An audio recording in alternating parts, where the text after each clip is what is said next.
साथियों नमस्कार।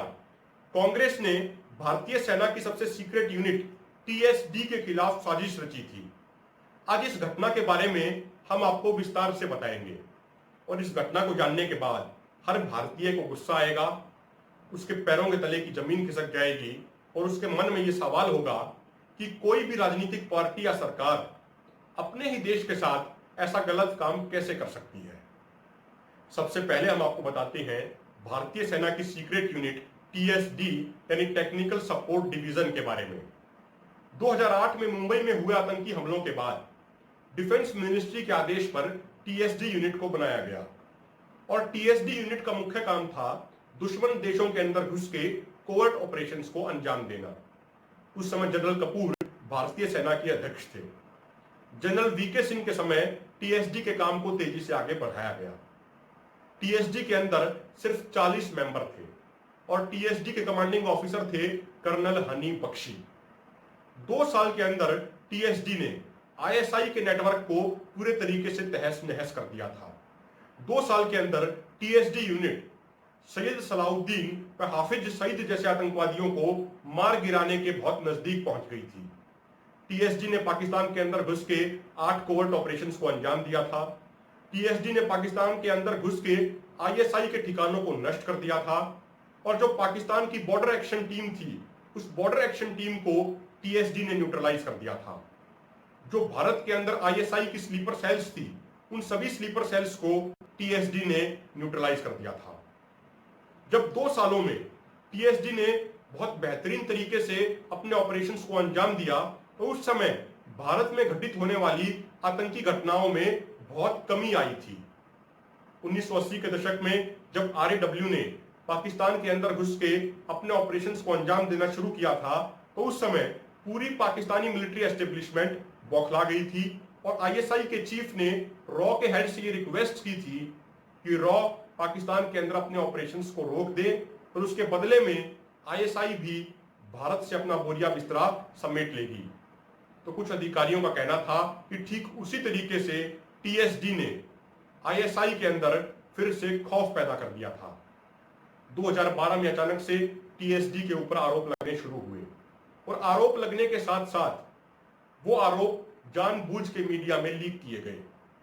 सबसे इंपॉर्टेंट बात यह है कि अगर सरकार को यह लगता था कि टीएसडी के ऊपर लगे आरोपों में दम है तो सरकार को उन आरोपों की इंटरनल इंक्वायरी करानी चाहिए थी, लेकिन इंक्वायरी कराने की बजाय उन आरोपों को जानबूझकर मीडिया में लीक किया गया। सबसे समझने योग्य बात यह है कि किसी भी सीक्रेट यूनिट की सबसे खास बात यह होती है कि वो यूनिट सीक्रेट बनी रहे, लेकिन जब मीडिया में उसके बारे में बातें आने लग जाती हैं तो फिर वो यूनिट सीक्रेट नहीं रह पाती है और इस यूनिट को बहुत नुकसान होता है। उस समय टीएसडी के ऊपर 3 आरोप लगाए गए। सबसे पहला आरोप यह था कि टीएसडी ने डिफेंस मिनिस्ट्री के पास एयर इंटरसेप्टर लगाए और डिफेंस मिनिस्टर एके एंटनी के फोन को टैप करने की कोशिश की, लेकिन इस आरोप में कोई दम नहीं था क्योंकि जिन एयर इंटरसेप्टर्स की बात कही गई थी वो एयर इंटरसेप्टर सिंगापुर से खरीदे गए थे और वो डिफेंस इंटेलिजेंस एजेंसी के पास थे। सबसे इंपॉर्टेंट बात यह भी है कि डिफेंस मिनिस्ट्री से कोई भी बात होती है तो वो बात आरएएक्स में कोडेड होती है और आरएएक्स में कोडेड बात को किसी भी एयर इंटरसेप्टर से टैप करना संभव नहीं है और एयर इंटरसेप्टर से कोई एक पर्टिकुलर फोन टैप नहीं किया जा सकता है। अगर एयर इंटरसेप्टर किसी फोन को टैप भी करता है तो उस इलाके में सभी फोनों को वो टैप करेगा। टीएसडी के ऊपर दूसरा आरोप यह लगाया गया कि टीएसडी ने जम्मू कश्मीर में उमर अब्दुल्ला की सरकार को गिराने की कोशिश की और इसके लिए जम्मू कश्मीर के एग्रीकल्चर मिनिस्टर गुलाम हसन को 1 करोड़ 19 लाख रुपए दिए। उस समय खुद उमर अब्दुल्ला ने कहा कि इन आरोपों पर विश्वास नहीं किया जा सकता है क्योंकि 1 करोड़ 19 लाख में किसी भी राज्य की सरकार नहीं गिराई जा सकती है। 1 करोड़ 19 लाख में तो किसी म्यूनिसिपैलिटी की कमेटी भी नहीं बन पाती है। टीएसडी के ऊपर तीसरा आरोप यह लगाया गया कि टीएसडी ने जनरल वीके सिंह के कहने पर उस समय ईस्टर्न कमांड के चीफ जनरल विक्रम सिंह के खिलाफ एक पीआईएल दाखिल कराई और वो पीआईएल दाखिल कराई एक फेक एनकाउंटर के विषय में। बाद में वो पीआईएल सुप्रीम कोर्ट में रिजेक्ट हो गई। अगर वो पीआईएल सच में टीएसडी ने दाखिल कराई होती तो पीआईएल इतनी आसानी से सुप्रीम कोर्ट में रिजेक्ट नहीं हो पाती। सबसे समझने योग्य बात यह भी है कि उस समय टीएसडी के commanding officer colonel Honey Bakshi की पत्नी ने बार बार डिफेंस मिनिस्टर एके एंटनी को लेटर लिखा और उनसे रिक्वेस्ट की कि जिस तरीके से मीडिया के अंदर टीएसडी की बातों को लीक किया जा रहा है तो उससे कर्नल हनी बख्शी और उनके पूरे परिवार को खतरा है।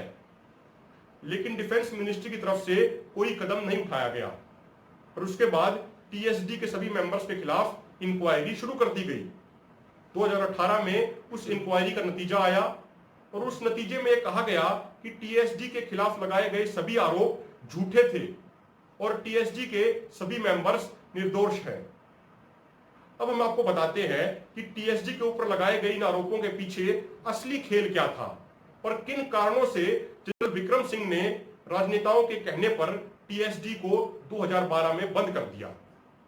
अब हम आपको इस चीज के बारे में बताते हैं।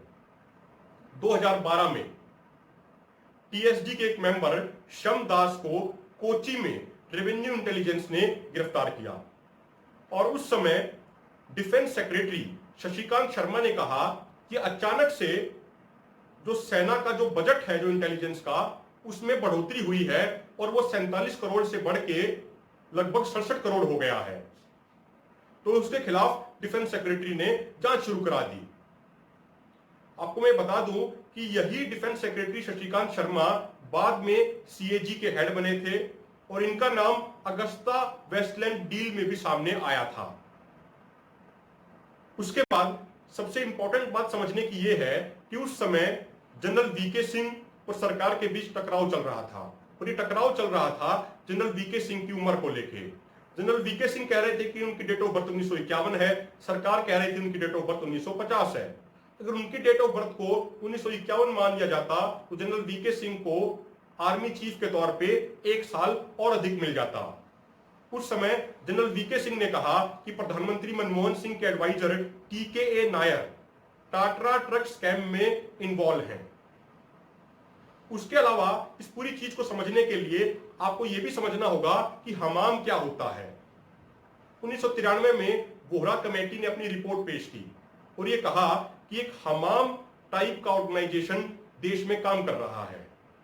हमाम का मतलब होता है कि एक ऑर्गेनाइज्ड क्रिमिनल ऑर्गेनाइजेशन, ऐसा ऑर्गेनाइजेशन ड्रग तस्करी व हवाला जैसे कारोबारों में इन्वॉल्व होता है और हमाम के राजनेताओं से लेके मीडिया की बड़ी हस्तियों और फिल्म की सेलिब्रिटीज तक उनके संबंध होते हैं।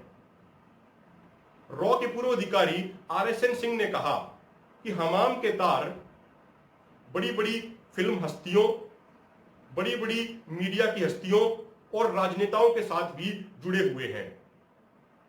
पूर्व सैन्य अधिकारी लेफ्टिनेंट जनरल प्रकाश कटोच ने कहा कि उनको यह लगता है कि यह संभव हो सकता है कि उस समय आईएसआई के कहने पर हमाम ने कुछ पॉलिटिशियंस को ब्लैकमेल किया हो और उसके बाद उन पॉलिटिशियंस ने टीएसडी को बंद करा दिया हो। लेफ्टिनेंट जनरल प्रकाश कटोच कहते हैं कि यह संभव है कि किसी राजनेता के तार हवाला कारोबार या ड्रग तस्करी से जुड़े हों और उसके बाद आईएसआई के कहने पर हमाम ने उस राजनेता को ब्लैकमेल किया हो और उसके बाद उस राजनेता के दबाव में टीएसडी को बंद कराया गया हो। इसके अलावा इससे पहले भी नेशनल सिक्योरिटी के विषय पे कांग्रेस ने कई ऐसे काम किए जिनसे कांग्रेस के ऊपर शक पैदा होता है। जब राजीव गांधी प्रधानमंत्री थे तो उस समय आईबी ने दिल्ली के एक 5 स्टार होटल से आईएसआई के एक ब्रिगेडियर रैंक के अधिकारी ब्रिगेडियर अब्बासी को गिरफ्तार किया। उस समय ब्रिगेडियर अब्बासी भारत के अंदर एक डिप्लोमेट के तौर पे रह रहा था। जब आईबी ने उस अब्बासी से पूछताछ करनी शुरू की तो उस समय राजीव गांधी जब प्रधानमंत्री थे तो पीएमओ ने कहा कि पाकिस्तान के इस अधिकारी से कोई पूछताछ ना की जाए और पीएमओ की तरफ से उस समय आईबी को यह साफ आदेश दिया गया कि आईबी सिर्फ ऐसे लोगों का पता लगाए और उनके बारे में सूचना केंद्र सरकार को दे, लेकिन ऐसे लोगों से कोई पूछताछ ना करे। इसके अलावा समझने योग्य बात यह भी है कि प्रधानमंत्री मनमोहन सिंह के ही एडवाइजर श्याम शरण एक समय होते थे और श्याम शरण और प्रधानमंत्री मनमोहन सिंह ने सियाचिन ग्लेशियर के विषय पे पाकिस्तान से बातचीत शुरू की थी और उस बातचीत के तहत प्रधानमंत्री मनमोहन सिंह और श्याम शरण इस बात पे राजी हो गए थे कि भारत सियाचिन ग्लेशियर से अपनी सेना हटा लेगा और भारत और पाकिस्तान मिलके सियाचिन ग्लेशियर पर नजर रखेंगे। लेकिन ऐन वक्त पे उस समय के national security adviser MK. Narayanan ने उस बातचीत पर ब्रेक लगा दिए और प्रधानमंत्री मनमोहन सिंह और श्याम शरण के इस प्रस्ताव का तीखा विरोध किया। एम.के. नारायणन के तीखे विरोध के बाद प्रधानमंत्री मनमोहन सिंह और श्याम शरण पीछे हट गए और पाकिस्तान के साथ सियाचिन के मुद्दे पर कोई भी बात नहीं की गई। तो साथियों, इस तरीके से गंदे राजनेताओं और घटिया राजनीति की वजह से भारतीय सेना की सीक्रेट यूनिट टीएसडी को बंद कर दिया गया, उस यूनिट को बर्बाद कर दिया गया, जिससे हमारे देश भारत को बहुत बड़ा नुकसान हुआ और आज तक भी हम उस नुकसान से नहीं उभर पाए हैं। और एक टीएसडी जैसी बेहतरीन यूनिट को राजनेताओं ने हमाम के दबाव में बर्बाद कर दिया। तो साथियों, आज हमने आपको बताया कि किस तरीके से कांग्रेस ने भारतीय सेना की सबसे सीक्रेट यूनिट टीएसडी के खिलाफ साजिश रची थी और किस तरीके से कुछ राजनेताओं के तार हमाम से जुड़े हुए होते हैं और किस तरीके से हमाम हवाला कारोबार और ड्रग तस्करी जैसे काम करता है और हमाम के तार पाकिस्तान की खुफिया एजेंसी आईएसआई से भी जुड़े होते हैं। अगर आपको हमारी वीडियो अच्छी लगे तो वीडियो को शेयर जरूर कीजिएगा, चैनल को सब्सक्राइब जरूर कीजिएगा, ताकि ऐसे घटिया राजनेताओं और गंदी राजनीति करने वालों को एक्सपोज किया जा सके। आपने हमें सुना, उसके लिए धन्यवाद। नमस्कार।